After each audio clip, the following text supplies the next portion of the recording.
স্ত্রীকে কখনো মা বাপ সন্তান সন্ততির সামনে কোনো ভুল ত্রুটি হলে শাসন করবেন না, একা নিয়ে বুকে জড়িয়ে ধরে তার সমস্ত নেক কাজের স্বীকৃতি দিয়ে তারপরে বলবো যে এরকম একটা বিষয় আমি দুঃখ পাই নাই, তবে আমি চাই যে এটা তুমি কারেকশন করে নাও এবং আমি আল্লাহর দরবারে তোমার জন্য দোয়া করব।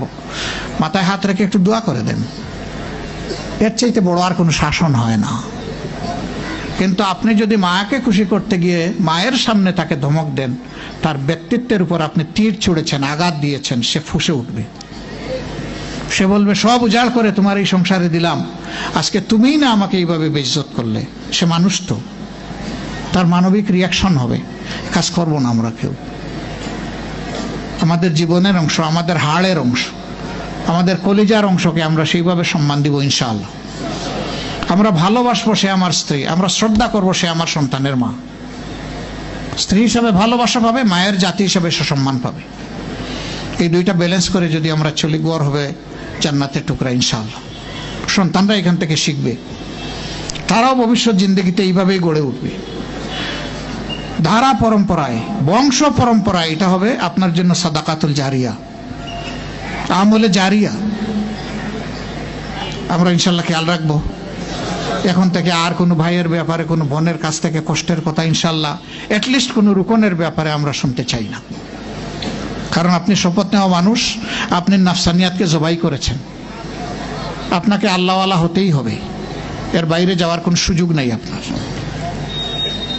আমার ভাই ও বোনেরা, এই ছোট্ট ছোট্ট কথা বলবেন যে কত রাজনৈতিক বক্তব্য, দিক নির্দেশনা পাবো, এখানে আশা করে আসছিলাম, এগুলা কি? আমি সাহেব এই খুচরা খুচরা কথা এগুলা কেন বলছেন আমাদের? আমি এই খুচরা কথাগুলাকে আপনাদের জন্য যতটা জরুরি মনে করি, আমার নিজের নেক আমলের জন্য তার চেয়ে বেশি জরুরি মনে করি। এই যে এতগুলা হাজার মানুষকে, 4000-এর ঊর্ধ্বে ভাই বোনকে সাক্ষী রেখে যে কথাগুলা বললাম, আমার কথার সাক্ষী তো আপনারা হলেন, আর আমার কেরামান কাতিবিনও 2 জন হলো।